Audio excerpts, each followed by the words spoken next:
Hello, everybody. How are you? It's a beautiful spring morning, 2024. It's tax season. What is it? April 4th. It's like the most beautiful time of year. It doesn't really get much better than this. It's right before the allergy season is really kicked in. So the allergies haven't got me yet, so it's still really beautiful. It's a little bit chilly for the most part, but I should be wearing shorts pretty soon. Once that happens, I know that it's a new season and I'm ready to rock and roll. And rock and roll is what I've been doing. I started a new musical project and then I ended it. But it's okay because the music goes forward. And one of the things I've been doing is I've been going through a lot of my music books and copying out little segments. And I've got all these like jazz books, jazz theory books, like the Charlie Parker Omni book, and I've been copying out little parts and just kind of messing around. And it's good because it's given me a chance to practice my sight reading and my writing of notation, which is pretty cool because in the past, a lot of times when I write songs, I usually write them out in tab. But with this stuff, I'm sort of practicing other people's music, which is cool. I'm sort of making a study of it. So I'm studying music, and that's what I like. And pretty soon, I think I'm going to start doing an electronic project once I get my computer kind of dialed in and get my sequencer fired up and everything. I want to lay down some fake drums. I have this sample tank thing where it's got sampled drums, and I think I'm going to write the songs on guitar and lay them down and then stack a bunch of keyboards around it and maybe remove the guitar, maybe keep it in, I don't know. And at some point, once I get a place where I can record my vocals and be loud and obnoxious and not offend anybody with my voice, then I'll do that. But I'll probably put all the music down first. And so I've got that idea in mind. So the gears are turning, and they're turning more towards music, which is great because I broke away from music for a long time. I think my very first episode, I was bitching about my band breaking up.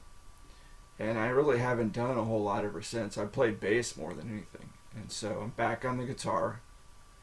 And I'm looking at some of my recorded riffage that I've got. And I'll probably just start writing some fresh stuff. But I'm still reading. So anyway, today we're going to do Stranger in a Strange Land. And this is one I've done before. It's not the first time. I've talked about this on... Well, let's just get it started. Okay, so we're going to do this right now. And I'm going to put my boomer glasses on. And we are going to do the analysis for this book, Stranger in a Strange Land, by Robert Heinlein. Okay? So, it's been a while since we've talked about this one. Episodes in which this book has appeared? Well, let's see. Episodes 5, 9, and 13. I've already spoken about it. Now we're on episode 29. So what? 29 minus 13? What is that? 15? Sounds about right. I've never been good at the maths. Maybe in college for about 5 minutes I was pretty good at math. But now we're going to recap on what we've covered so far. The book is set sometime in the indeterminate future in our world. It's a science fiction novel, so that needs to be established. Generally, when you talk about a book, we assume it takes place on planet Earth. But now, we can never be sure, thanks to the science fiction genre. I sometimes have to remind myself where I'm at. And it's in America. However, there is a globalist federation that has gained ascendancy. And that's typical for science fiction novels. It's assumed that we'll eventually live in a kind of globalist, scientistic technocracy. You see that in Arthur C. Clarke and many others.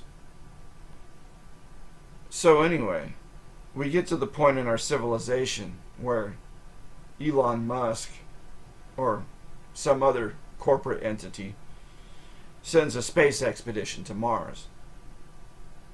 In this case, the Envoy expedition. The crew is made up of several married couples of the finest minds our universities and professions have to offer. And after confirmation of the Envoy's landing on Mars, no further communication is completed. The crew is incommunicado and presumed dead. Now, a later, this time unmanned spacecraft called the Zombie is sent. It touched down and reported the wreckage of the Envoy, but no trace of survivors, no bodies. Several years later, a freshly manned vessel, the Champion, under the auspices of Captain Von Trump, was sent. They left some colonists. One surviving member of the Envoy was located, and then sent back to Earth aboard the Champion. This returning member was one Valentine Michael Smith, an offspring of two Envoy crew members. He's presumably a young man, probably between 19 and 22. So now he's back, and there's some hubbub in the news about it. However, all the experts and the top brass involved want to keep Mr. Smith under wraps. They refuse to let anybody see him, any press, anyone. He is admitted straight to Bethesda Center, a converted Navy hospital where he is to be physically rehabilitated and acclimated to the conditions of Earth. So this Mike, as we shall call him, had been living on Mars, a human, among the indigenous Martian beings, and they are described in the book as being of three sorts: the young nymphs, the adults, and the old ones. The nymphs were these fat, furry spheres that sort of bounced around joyously and capriciously, without a care in the world, and were female in function. And only 1 out of maybe 9 or 10 survived. Then there were the adults, who were more passive, pensive, serious, and dedicated. They fostered the nymphs into adulthood, but also were male in function, and somehow fertilized the graduating nymphs, and in some unknown way, this is how they procreated. But it is a sexless procreation. It isn't really described, and it's probably something I wouldn't understand or want to see. And then they spent the rest of their time creating some sort of art, which was described as vigorous, radical, and primitive. And these adults were vaguely described as huge compared with the nymphs. Now, the art of the old ones is described as usually conservative, extremely complex, and expected to show much higher standards of technique. The old ones typically discorporated at a determined voluntary point in time, and unexpected discorporation was rare. So, all of this seems very strange, incomprehensible, and seemingly irrelevant at this point in the story. But suffice it to say that Mike was being sent back to Earth by the Martians, deliberately, in order to possibly bring back some kind of information at a later time. But this strange and inexplicable portion illustrates that Mike's time on Mars was replete with a very peculiar type of influence and formative development, rendering his potential a complete mystery to the Terran or earthly contingent who would receive him here on our world. So the government officials make the arrangement to sort of stuff him away at this hospital at Bethesda Center. They've got him under lock and key, and it's revealed later why. And I'll just kind of spoil this for you now. No sense in holding back. I'm sure I've already spoken about it in previous episodes. On account that he's the only surviving member of the first voyage, he's got a sort of legal claim to the actual ownership or governorship of any human settlement which can occur on Mars, as per the Larkin decision. He also retains ownership of the Lyle Drive, which was state-of-the-art spacefaring technology his mother invented, and a large share of the pie at Lunar Enterprises. And if he dies without a will, his fortune reverts to the state. Now, this Larkin decision. In the famous case of General Atomics versus Larkin, the High Court of the Federation ruled that a corporation could not own the planet. The real owners would be the men or women who maintained occupation. Larkin and Associates. The High Court recognized them as a sovereign nation and took them into the Federation. No one was 100% satisfied with this decision, but a compromise was made.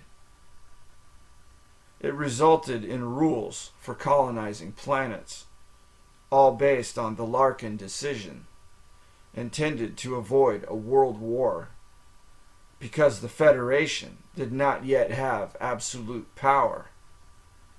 This was decades earlier. So the Larkin decision was law, and it applied to Smith, the only known survivor.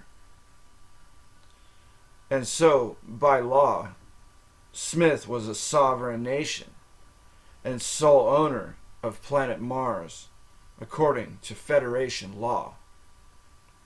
And he occupied it for the required period of time.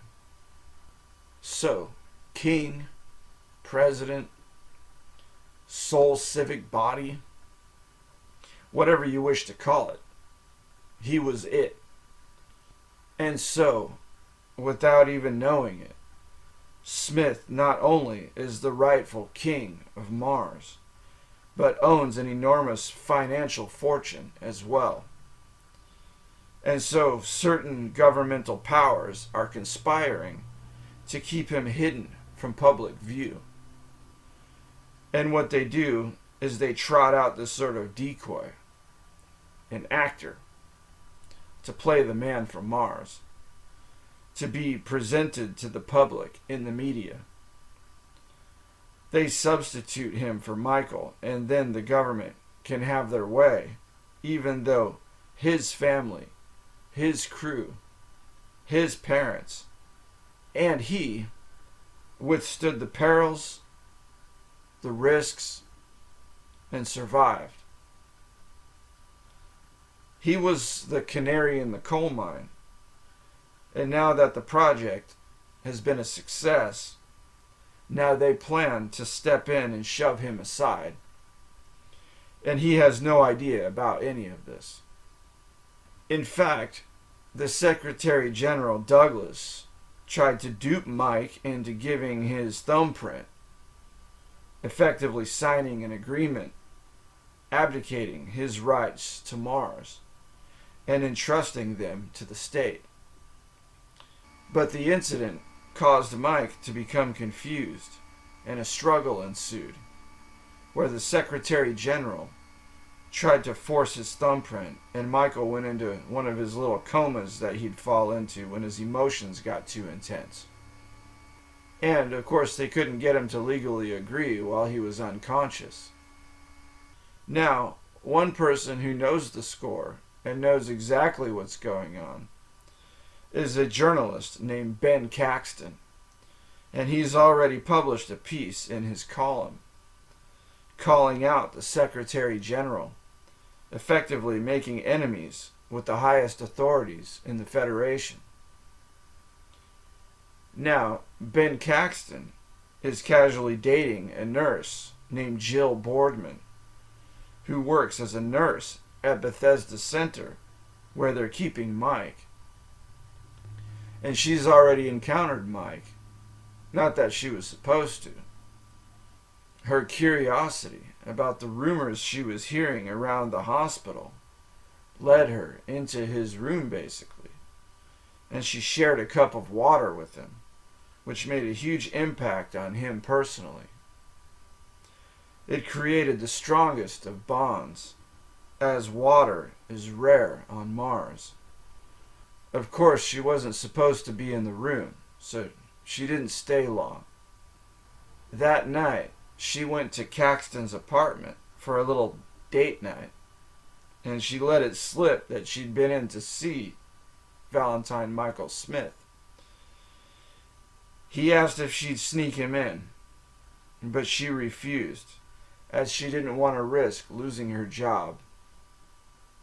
So they get a little loose in conversation after a couple of drinks, and with the agreement not to endanger each other's jobs, they share the information they know about Mike.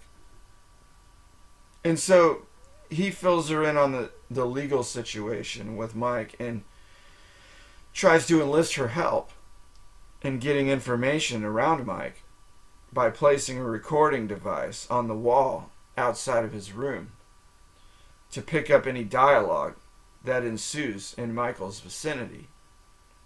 And the transcripts reveal the encounter between Mike and the Secretary General when he unsuccessfully tried to take his thumbprint.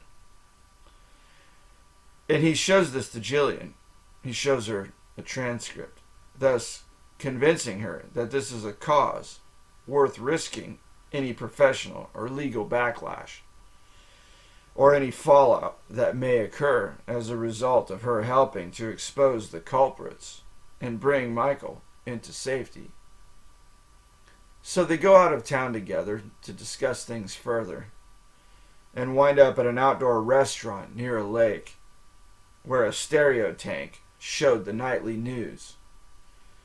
This is when they saw the decoy of the man from Mars for the first time. At first, Ben didn't believe her, but Jill persisted that the man in the hologram, in fact, was not Valentine Michael Smith. And so they agreed on a plan to get Michael out of the hospital and preferably back to Ben's apartment, where Jill could nurse him back to health. But Ben warns her that he might be taken out, and she would have to continue to carry out the plan on her own. And so it's after this that Ben goes to Bethesda Center with the lawyer and witness to demand to see Michael Smith.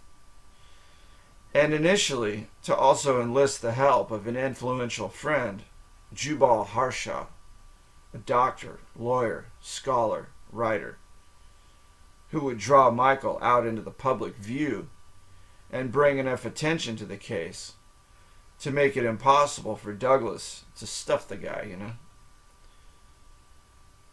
But then Ben goes in kind of half-cocked. He demands to see the director of Bethesda. But instead, they send out Gilbert Berquist, the Secretary General's executive assistant. Ben demands from Berquist to see Smith, and they bring out the actor, the decoy, whom they've trotted out. He only has Jill's word that it isn't really him, so he calls them out anyway, but he can't really prove it. And so he's stuck sort of standing there with his limp dick in his hand. And so they have to leave. And all of his boldness and the professional and legal risk he took in confronting them was all in vain, basically. And it's not till they've gone away that the lawyer tells him he should have looked for calluses on Michael Smith's feet, or on the decoy's feet, because it wasn't really Valentine Michael Smith. Because that would have been a natural condition, considering the change in atmosphere and all that stuff, from the trip that he endured on the way back from Mars. And so he wants to go back and kind of start some more shit with these people, but he realizes his opportunity has lapsed. And so he gets in the air taxi and makes a call directly to the Secretary General's office and makes some kind of harassing comments. And the taxi sort of locks down and shuttles him straight to the agency headquarters. And once he arrives, before the doors to the taxi open, he begins to lose consciousness. Because they're gassing him, right? Because they're going to arrest him. And this is something I've kind of thought of before. The whole idea with like electric cars and everything is that once they've got people in electric cars, well, let's back up a little bit. So they want to try to like convince everybody that electric cars is what they need. The truth is that we don't have the infrastructure to scale that. If everybody in America wanted to buy an electric car, you wouldn't be able to get it. There's people that have waited like up to a year or even probably more for their Tesla.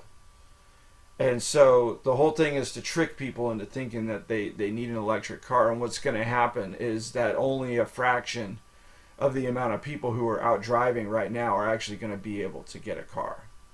So if like gas powered cars are outlawed, we're going to have like maybe 25% of the currently driving population out on the road, which is going to cut down on traffic, right?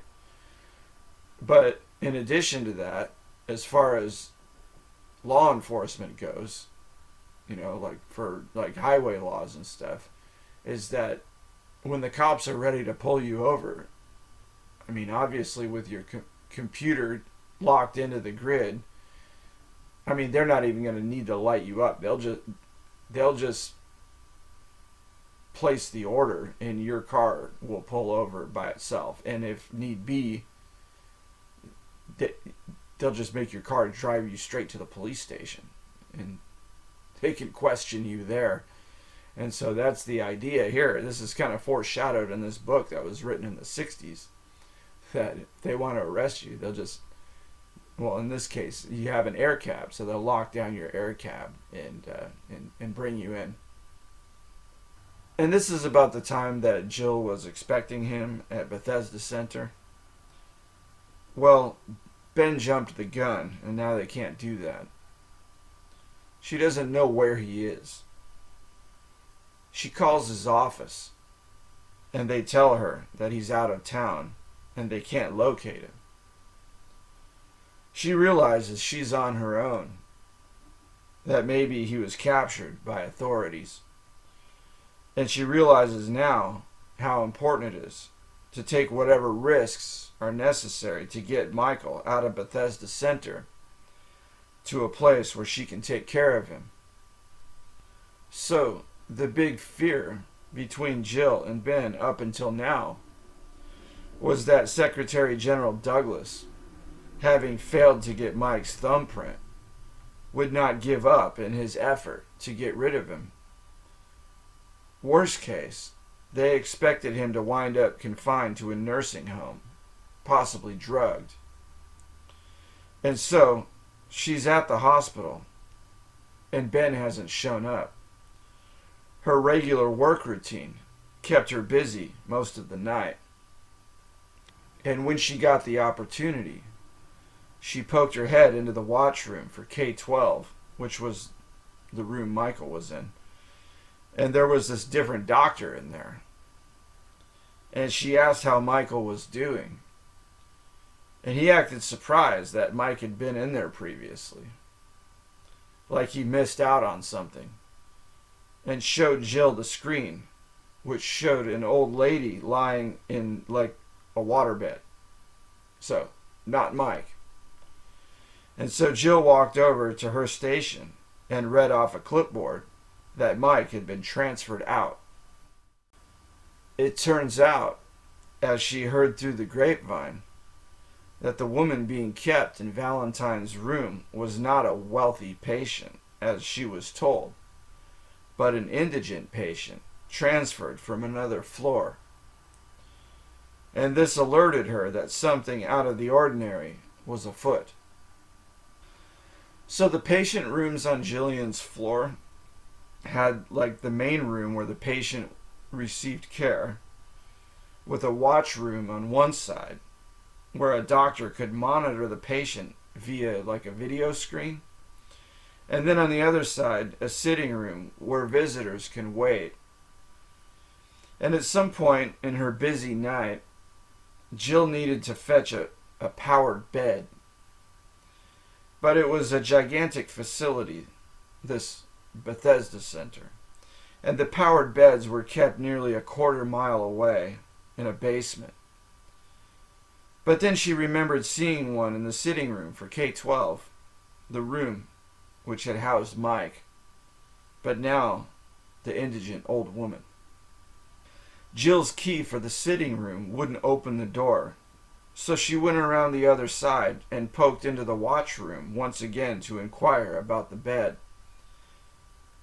Now, apparently the doctor had to take a piss or something, because he desperately asked her to stay in the room and keep watch until he got back from the washroom. Once he left, she decided to go quietly through the patient's room to fetch the powered bed she needed from the sitting room on the other side. Once she unlocked the sitting room door from the patient room side, she actually found Michael in the sitting room, just sort of sitting there. She realized that's where he was being kept, covertly, under the watch of the now pissing doctor who was soon to return. And the plan, probably, was that Mike was to be taken out at an opportune time. And so she knew that time was running out. She saw that the outer door was bolted with a strange new lock, not standard to the hospital. And so she unbolted it by hand while she was inside. Mike was excited to see her, and was distressed that she couldn't stay to visit. But she promised to return, and bid him not tell anyone he had seen her. She slipped back into the watch room, just as the doctor was returning, and just in time to let him in. Jill pondered the absence of Ben, and concluded he wouldn't be joining her, that something must have gone wrong, and knew she had to complete the mission on her own. She accepted the risk, and after Dr. Brush poked in for a second to check on Mike, of course, his assignment was clear, Jill managed to get in, this time from the other side of the unbolted sitting room door. She brought with her a spare nurse's outfit and did her best to redress him quickly out of his hospital smock. It was then that she noticed this giant Martian boner poking out from under his hospital smock. No, not really, but yeah. Keeping him sort of shushed up, she led him out into the hospital corridor and up to the rooftop. So she breaks him out, and they take an air cab over to Ben's apartment. Of course, he's not there, but she makes her way in, and she starts to give Smith a bath, and the feds show up. In fact, it's Berquist himself and another agent. They point a gun at Jill, and somehow Smith makes the two agents disappear into thin air. Well, this freaks Jill out, and Smith reacts to Jill's distress, and then he falls into one of his weird comas. Kind of curls up into the fetal position. Well, with the two federal agents gone, she sort of takes Smith's unconscious body, zips him up into a suitcase, and has a hell of a time getting him out to Ben's car. Well, she manages to kind of get him in there, and she drives him over to Jubal Harshaw's estate, where he's just kind of lounging around the swimming pool of his Playboy Mansion type home. And he's dilly-dallying with all of his sexy female employees, basically. And Jillian stumbles in with this suitcase full of unconscious Martian guy. And so the fun begins. Anyway, we'll pick up now where we left off last time. And that was episode 13. And we left off at Jubal Harshaw's mansion. Jill had brought Mike there after he had disappeared the two federal agents. She knew now that she had to protect him, considering the government had already trotted out a fake man from Mars, and they were going to try and get rid of Valentine. And so Mike has been there on Jubal's estate, and Ben Caxton is missing ever since he tried to threaten to blow the whistle on what turned out to be Agnes Douglas's little scheme. And I purposely didn't touch on that whole drama here in this episode.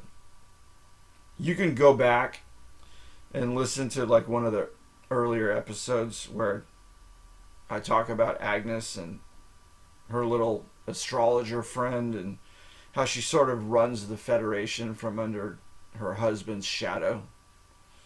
But for the meantime, Mike has been learning everything he can about Earth, drawing on resources from Jubal and his library. He has learned how to read and is already reading Shakespeare and talking like him as well.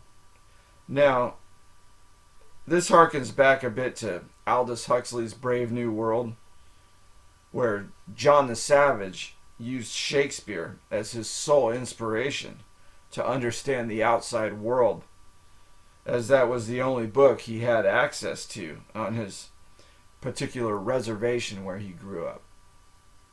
And he's learned how to... Okay, so now we're back to Valentine Michael Smith, not John the Savage. And he's learned how to tie his shoes and drive a tractor. And he's been spending a lot of time sort of chilling out underwater at the bottom of the swimming pool. He was still inclined to become overwhelmed and clam up, but he was realizing it was discomforting to others. He was having a time internalizing, or grokking, as it were, all of the new information, and he decided to leave it to his meditation time to process a lot of it. So presently, Jubal was wanting to test Michael's ability to make a person disappear after hearing Jillian's account of previous events. He decided to make a scientific observation of the phenomenon. He wanted to make sure it was a legitimate occurrence and not an illusion. So they sat him down and Jill recounted the experience to him, and she asked him what he did. He failed to find the words to adequately convey an explanation, and so they decided instead to stage a demonstration. And Jill threw a box at Jubal's head, and Mike made it disappear. But it didn't just disappear. It shrunk exponentially until it ceased to be. They asked him to bring it back, and he told them that he couldn't, that it was gone. And so Jubal threw a glass ashtray up into the air toward the ceiling, where it would have fallen back down on his face if Mike hadn't used his ability to suspend it up in the air. And everybody in the room saw it. When Jubal asked why it didn't disappear, Mike said because he thought Jubal might want it back. And so he merely stopped it. Jubal then told him to go ahead and make it go away. Mike said that he couldn't because Jubal's head was no longer underneath it. And so he couldn't sense the wrongness of it. So it was the wrongness of something which caused him to make it disappear. But holding the ashtray in suspension up overhead was making him tired. So, with Jubal's permission, Mike gently lowered it to the desktop. Jubal then thanked Mike for the most amazing experience he had had since the hired girl took him up into the attic. So we can see that this part didn't age well. I did mention before that Jubal Harshaw was sort of a Hugh Hefner type. He was like Saul Alinsky meets Hugh Hefner. Almost a retired communist revolutionary, spending his autumn years screwing the women on his staff. And his estate served as a sort of Spawn Ranch type setting where Mike could start his cult. At least that's what I'm foreseeing here. I haven't yet read the book beyond this point. Jubal asked his assistant Anne if she'd ever encountered any telekinetic phenomena in her research experience. She said that she hadn't. And so he dismissed her to change out of her robe and pull up a chair. She opted to change in the other room in light of his lecture about mosques and synagogues. He told her while she was up to inform Duke that he wanted the cameras serviced. That's another member of his staff, a male member. So maybe he's got some P. Diddy shit going on. I have no idea. And so Anne departed. Jubal resumed his gamut of tests for Mike. He asked him to once again lift the ashtray without touching it. Then a pencil. And, by request, he lifted several other objects telepathically. It was like that scene in E.T. where Elliot showed E.T. his Star Wars collection, and E.T. raised up the baseball and created this sort of floating model of his home solar system right there in Elliot's room.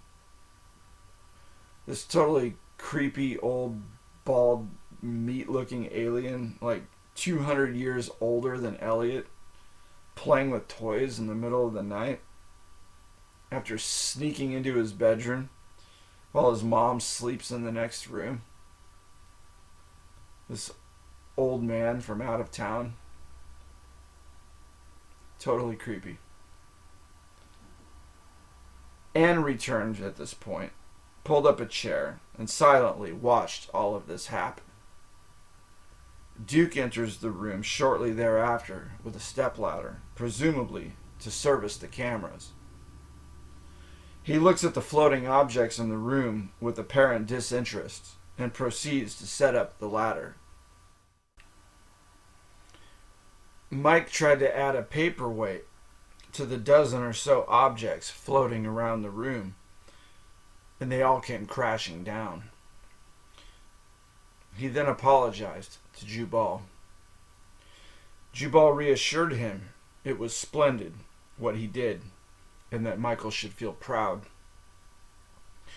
Of course, at this point in the story, Mike is extremely humble and still like a burgeoning child, coming into the world and acclimating slowly to a new environment and a new community. He's like E.T. and Elliot all at the same time. I just noticed that E.T. is literally a contraction of the name Elliot. It's the first and last letters of Elliot's name, E.T. The Alpha and Omega. So E.T. is like the Hollywood atheist boomer version of God. Anyway, so Jubal reassured E.T. that he wasn't going to be able to make objects levitate. I mean, Valentine Michael Smith. Big Mike. Or Robert Smith. He had Robert Smith there. Edward Scissorhands. Some sort of cute, innocent man-child. I have yet to grok any sexual attraction Jill might have for this guy at this point, other than pure pity or her own perverse predatory tendency, like some Iowa middle school teacher, or just being a straight up 304. And what rhymes with 4? Or maybe it was the big Martian horse schlong that he showed her when he was changing out of his hospital smock. Anyway, I'm still stuck with the mental image of Mike here, that he might look like a mashup sort of between like Jason Momoa, Charles Manson, Jonathan Travolta, E.T., Robert Johnson, Edward Scissorhands, and Tommy Chong. It's no wonder she wants to bang him. He's like every American woman's fantasy. So, Smith promised that he would teach Jubal how to make objects levitate if he could find the words to communicate the lesson. Jubal instructed Mike not to set his heart on it. He recommended Mike teach Jill the language of his nest. In fact, he informed her that she was being hired as a research assistant for Martian linguistics, which includes extra duties as may be necessary. Of course, she accepted his offer, although reluctantly, only for the reason of doubting her own ability to learn how to speak Martian. As for the other unspecified duties, apparently she didn't have a problem with that. Total 304. So Jubal put Jill in charge of not only learning Mike's native language, but also finding out what other supernatural powers Mike was capable of performing, and so that Jubal could learn those abilities himself. Mike assured her he would try to teach her. He was more than willing to oblige. I guess he hasn't considered whether or not these people are trustworthy. Maybe he's still naive to the fact that some people suck really bad. And so Jubal was this type of ringleader, and he seemed to be willing and able to play everyone under his employ like chess pieces or members of an orchestra. A kind of cult leader. Like Frank Zappa meets Saul Alinsky meets Hugh Hefner. And never passing up an opportunity to sexually harass his female staff. Okay, so I'll end it here for now. Okay, more on this later. Probably much later. The next episode that I do is probably going to be, I think I want to do some Dutch language before getting back to some of the more serious stuff. Because I'm still doing a lot of fictional work. And part of that is because I don't want to draw too much attention to the globalist kind of conspiracy type stuff that I'm doing. I don't want that to be necessarily the main focus, or like that to be like the only thing I do, but that's kind of like what I'm most interested in at this point. But I sort of have to cover it up, you know. I have to cover my tracks a little bit, and so, you know, I kind of embed it into some of this more lighthearted stuff. But this lighthearted stuff also plays a role, and so it's not for nothing. I mean, these are good books. And a lot of times the science fiction books shed light into what a lot of the globalists are thinking about and what their plans are. Especially like when you read, I noticed with Childhood's End, it really gives you a glimpse into the mind of like a sort of Fabian socialist technocrat type of thinker. One of these think tank guys. It's kind of like what Arthur C. Clarke was. It's kind of like one of these think tank guys. And so he seemed to, kind of like Bertrand Russell, he sort of like has like these high aspirations to formulate like plans for humanity. I don't get these people. Like, just leave us alone. You do your thing. Go write your book. Just write your book and shut the fuck up, you know. Like, I want to tell Stephen King that. I think I did tell Stephen King that. I was looking at his Twitter, and the guy's got like the worst Trump derangement syndrome I've ever seen. And I think I commented on there. And that's probably why his shit pops up on my feed all the time, because I made the mistake of commenting on it once. And now it's like the first thing I see. Him and fucking Meathead from All in the Family. Like, I don't know why those guys have so much reach. Probably just because they say such outlandish and stupid shit that everybody like comments on their stuff. I don't even think they're probably even really writing it. It's probably just like a member of their staff just in there trolling around. But anyway, I'm gonna hang up. I'm gonna get going. It was nice talking to you guys. That's what I like to do. I like to touch base from time to time. You know, I've put in my time. I've done this little book analysis, and now it's time to go. So, you guys all have a good rest of your day, and I'll see y'all later.